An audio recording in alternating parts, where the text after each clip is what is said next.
Well, welcome Schuko and Tin Toy fans. This is the Tin Meister, and today we're going to look at something that you haven't seen before. It's JNF Cars. I have a little collection of them that I'm going to show you. This isn't about all the toys or all the cars. It's just the ones in my collection. So JNF is a pretty fascinating company. Originally developed by Joseph Neuharl, and my German friends will correct my pronunciation. And F is for Firth, Germany, where they started the company. So JNF manufactured many toys. This is just a smattering of the cars that they made, mainly after the Second World War. So most of these cars say in the bottom, they say made in U.S. Zone Germany or Germany U.S. Zone.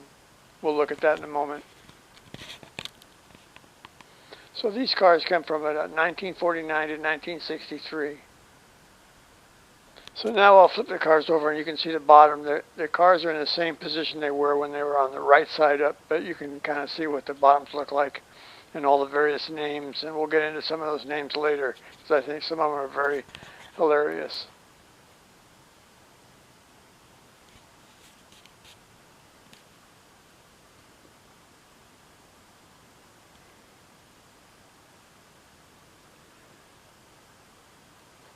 So after you've seen the bottom of the cars, I want to thank Ulrich Schweitzer, the author of this book, which really gave me almost all the information I have. I have a couple other books on JNF, but this is most complete.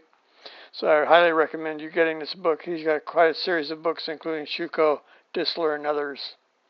So my favorite and by far the most popular JNF car is the Porsche prototype 356.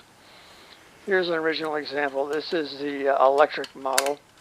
Here you can open up the hood and put in a battery. And then you press the other fog light and it turns on the headlights.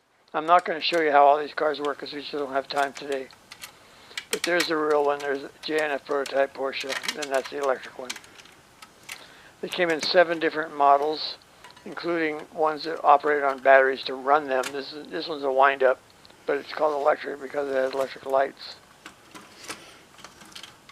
But you know, I'm a big Porsche fan, so that really, I had to have this car. The type can be quite pricey, so I've got an alternative for you. There's a company called Bub, who's been around many years, but the latest version of Bub is producing a prototype Porsche 356. It's very similar to the original car. So we're going to open up a package, take a look at it. It does the same tricks. It does the same things, and it's brand new.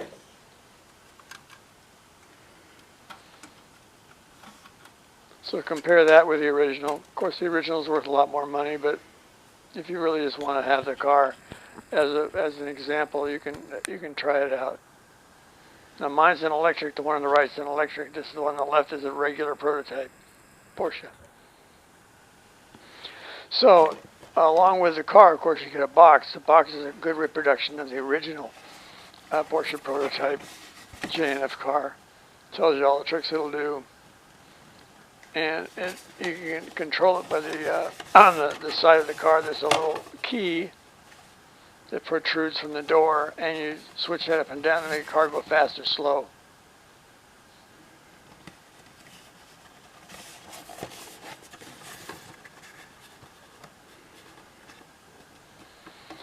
So now let's get into other cars that I have. And first one we're going to look at is the JNF Condor. This is a very popular car. You can find it on eBay for not too much money.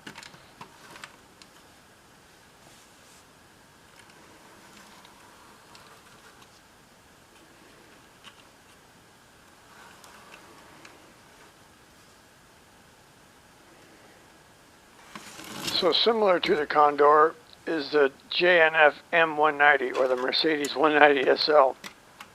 It's a lot more rare. You can see the Mercedes badge on the back, and on the bottom it says M190. And of course 190 means Mercedes 190 SL. On this one you can see the writing on the bottom. It says made in Germany, U.S. Zone. Usually we see made in U.S. Zone Germany. Kind of interesting. Almost the same controls as the Condor. Very simple. And there's another Condor, two Condors, and M90, M190 or Mercedes 190 SL. Next car we're going to look at is the JNF Duplex, a pretty popular car. Here's an example. And it had the top, it's called a duplex because the top can be either taken off and used as a convertible, or with the top on. Usually use a key to do that, but I just took it off anyway. There's the top. And then the steering could be controlled by the steering wheel or that knob on the front of the car, either way. And then the gear shift, you can see the gear on the steering column. That's 3 forwards gears plus stop, and then the antenna on the side of the car. You see that little knob on the side of the door? You can extend that up, use as a gear shift. Pretty amazing. And here's that same car in electric mode, which operates the lights. There's the battery compartment. And again, the top can be removed on that car. I should show you a picture of the key, but I didn't do that. There's a special key in that little plastic thing that will control the how the top comes on and off.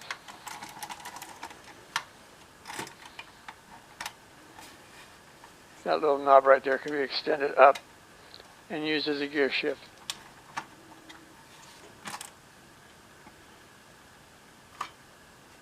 And now let's look at another one called the Favorit. I love the names. Some of these names are great. It's your favorite car right here.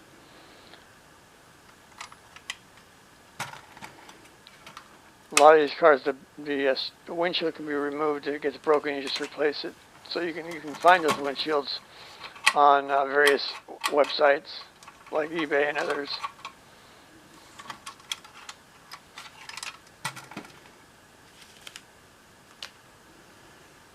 Okay, now we're going to go on to two cars that are very similar. One is the JNF version and the other is the JNF Perfekt. That's right, Perfekt. Amazing. Almost better than the Favorit. But this is the version. This one came out about the same time as this one you're just going to see called the Perfekt. And I think they came out about 1949. So the version is fairly simple, but Perfekt is very complicated. And it's one of the most complicated toys you could buy, even more complicated than some of the Chuco toys of the time. There's the Perfekt. See how perfect it is? Just kidding. There's a key right there. Keyhole, I should say. And various switches and so on. There's a steering in the front.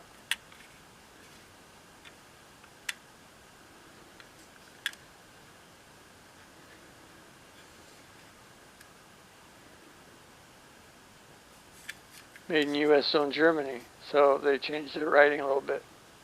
And there's the Perfekt in the version. It came out about the same year. Here's the bottom again of the Perfekt. Emphasizing that U.S. zone Germany.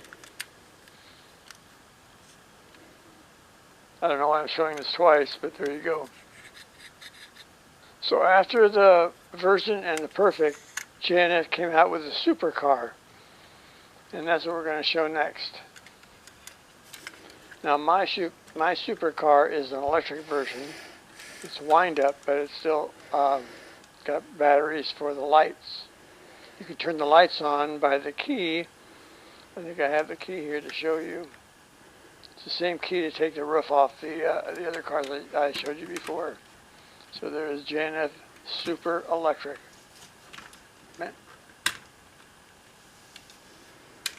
I'll show you how to close that hood the correct way in just a moment.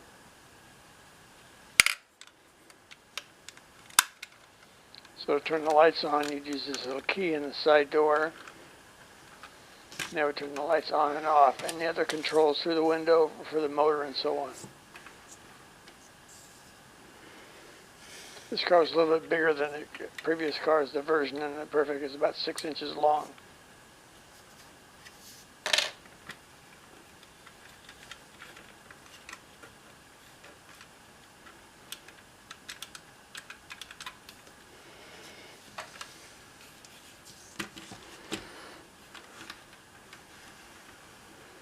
So as promised, this is the correct way to open and close the hood. Notice that the hinges in there kind of move back and forth. You got to push those hinges way back and then push the hood down, and then it'll operate correctly and lay flat. So we're getting to the end, and almost the final car I'm going to show you is the Telecar. It's called Tele because it's remote control. Here's the Telecar.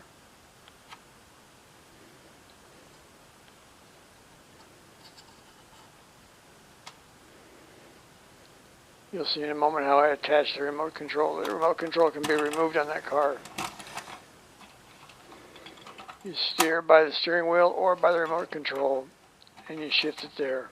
The windshield, of course, comes off like many of the other cars I just showed you. So let's lay this down. Look at that cable. So it comes with a cable. And there she blows.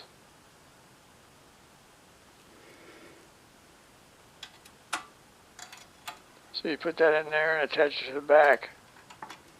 I won't go through the whole process, but you get the idea. And that cable will allow you to go in reverse, forward, and then steer it.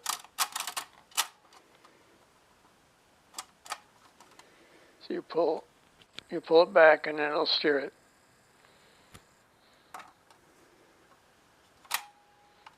It's reverse. And that's steering.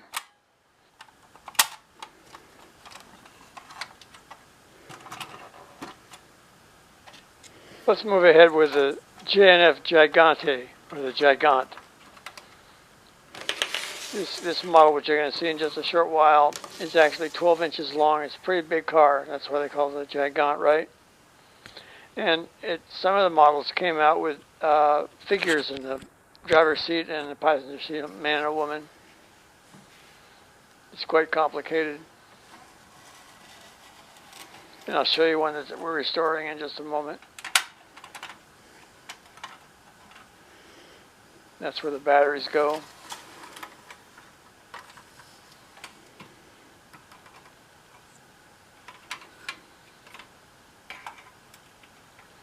Steering, speed, gears essentially.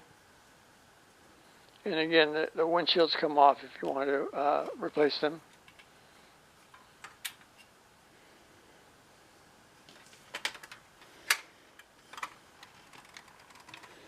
And here's the bottle of Gigant. Again, this is 12 inches long. It's a pretty big model.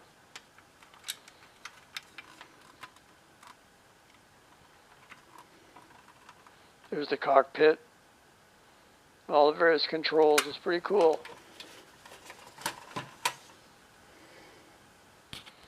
So to open up the rear battery compartment, this is the correct way to do it. You press in the tail light and it pops up the rear hood.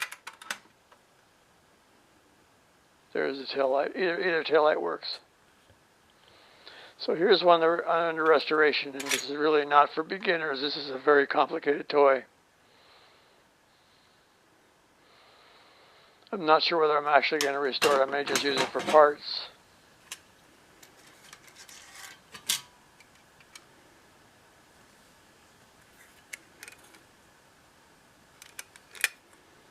There's the battery compartment. And then these are complicated toys. JNF toys are very complicated. Seems like they're more complicated than Schuco toys, and the quality is not quite as good as Schuco. As my opinion anyway. And here's the bottom plate. Gigant.